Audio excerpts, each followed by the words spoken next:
Aujourd'hui, nous nous retrouvons dans cette deuxième partie sur l'apprentissage du langage Flutter. Nous allons préparer et configurer votre serveur XAMPP pour votre environnement de développement local avec son serveur dédié. Celui-ci vous permettra de démarrer une application web de manière totalement autonome, sans connexion au réseau requise. Nous pourrons utiliser une base de données pour interagir avec votre application. Pour ce faire, nous allons nous rendre sur le site de XAMPP Server et nous pouvons télécharger ici le package. Je vous recommande d'utiliser la dernière version de PHP et nous allons attendre le téléchargement.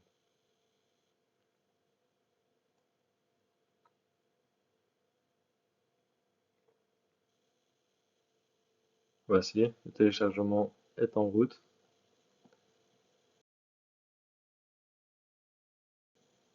Lorsque celui-ci est terminé, nous pouvons nous rendre dans notre dossier téléchargement et exécuter le fichier.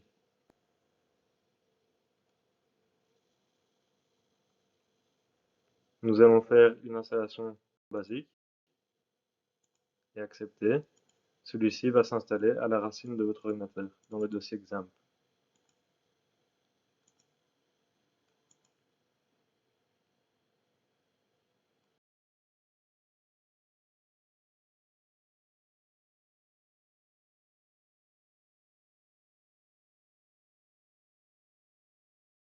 XAMPP Server va vous permettre de créer et d'utiliser votre base de données MySQL et d'interagir avec elle avec PHP pour simuler un environnement de production.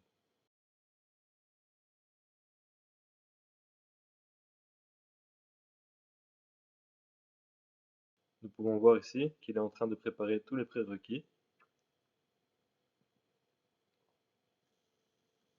Voici, il a terminé l'installation. Voici votre panel de configuration de XAMPP Server. Nous pouvons voir qu'il a le serveur Apache et la base de données MySQL. Tout est prêt. Nous pouvons directement aller voir à la racine de votre ordinateur, là où il a créé le dossier XAMPP. Celui-ci comporte toute une série de fichiers et nous pouvons directement aller dans le dossier PHP pour configurer php.ini. Je vous recommande d'utiliser Visual Studio Code. Si ce n'est pas installé, le lien se trouve dans la description. J'ai ici 3 points à contrôler avec vous. Nous pouvons premièrement contrôler la taille maximum des fichiers envoyés et reçus, qui est à la base, à l'origine, réglé sur 40 MB. Nous pouvons augmenter celui-ci selon vos besoins. À l'inverse, nous avons la taille des fichiers que nous envoyons, qui est également mis à 40 MB. Ici, dans la partie Dynamic Extension, nous pouvons vérifier si l'extension SSL est bien active et ajouter la partie php gd.ddl. GD est une bibliothèque graphique open source qui permet la création et la manipulation d'images qui pourront être intéressantes dans le futur. Ensuite, nous avons un troisième point intéressant à contrôler pour les requêtes POST. Nous pouvons chercher Enable Post Data Reading. Ici, nous pouvons voir qu'il est configuré sur Off, mais il est mis en commentaire. Donc, pas de problème. Les commentaires sur php.ini sont avec un point-virgule. Si je retire le point-virgule, ici, le serveur ne lira pas les requêtes POST, ce qui posera problème lorsque nous configurerons notre API.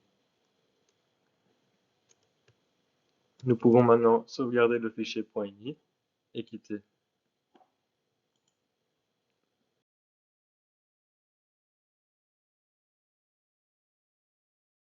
Le deuxième document important dans votre serveur XAMPP est le htdoc.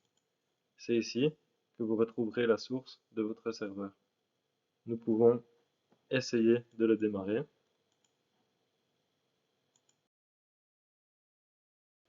Ici, il est bien activé. Et nous pouvons ouvrir une page locale, localhost. Ici, nous pouvons trouver la page d'accueil de XAMPP Server. Nous pouvons voir que de localhost, nous sommes passés à dashboard. Le dashboard se retrouve dans le dossier ici. et nous retrouvons toutes les informations de Apache. Nous pouvons trouver le fichier php-info. Si je demande de l'ouvrir, nous pouvons trouver toutes les informations sur la version de votre serveur PHP, ainsi que toutes les configurations.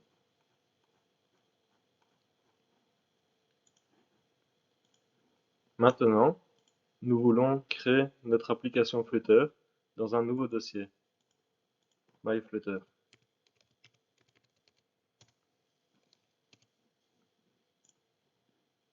Et nous voulons qu'il s'ouvre lorsque nous allons sur localhost. Pourquoi celui-ci va sur Dashboard?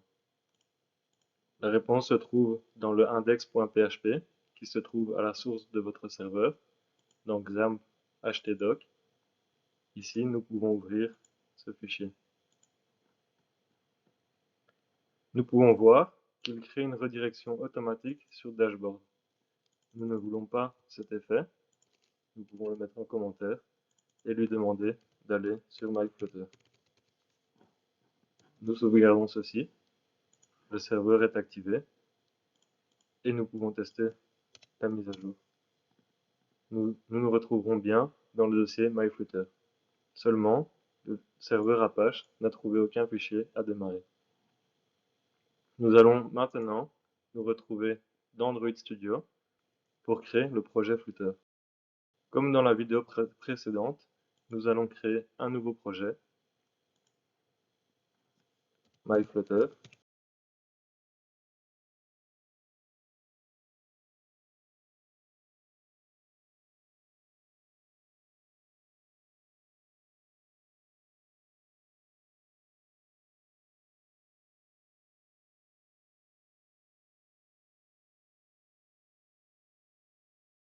Et nous sommes maintenant dans le dossier Android.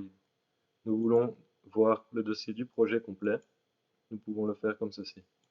Nous avons bien notre projet MyFlutter, ainsi que toutes les dépendances. Nous pouvons voir ici le dossier main, qui a le langage Dart, et nous pouvons voir le dossier web, qui nous intéresse aujourd'hui. Dans ce dossier, nous retrouvons le index.html.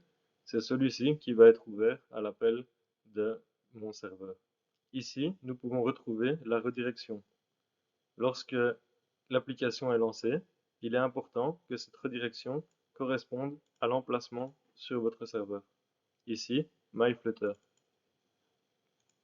Vous pourriez le mettre manuellement, /myFlutter, mais il est recommandé de le demander au moment de la compilation. Lorsque vous voulez compiler une application web, vous devez ici, dans le terminal, entrer Flutter Bold Web.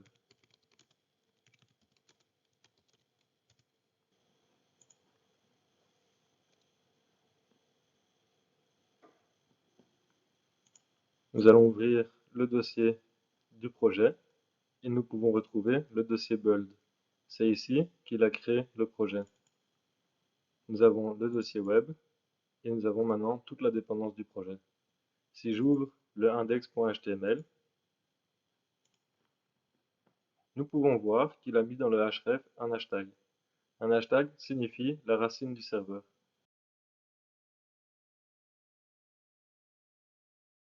Ceci correspondrait à placer votre dossier Flutter directement dans le htdoc. Seulement, nous voulons le lancer dans la partie MyFlutter. Nous allons demander de reconstruire le projet.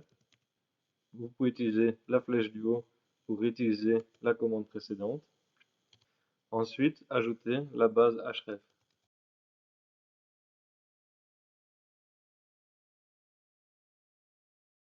MyFlutter.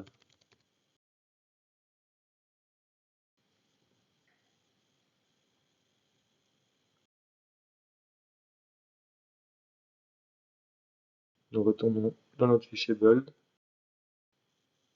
Une fois terminé, effectuez un F5 pour rafraîchir le fichier et ouvrez à nouveau avec Visual Studio. Ici, nous pouvons voir que le href a bien été modifié.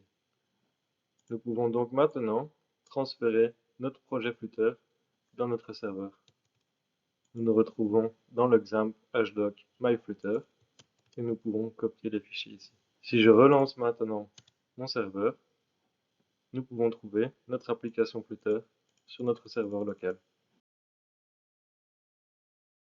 Lorsque vous démarrez la base de données MySQL, vous pouvez voir qu'elle se lance de la même façon que le serveur.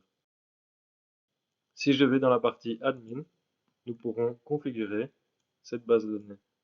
On se retrouve dans la prochaine vidéo afin d'aborder le sujet PHP-MyAdmin pour les débutants, afin de prendre en main votre base de données et pouvoir créer votre première application avec une API.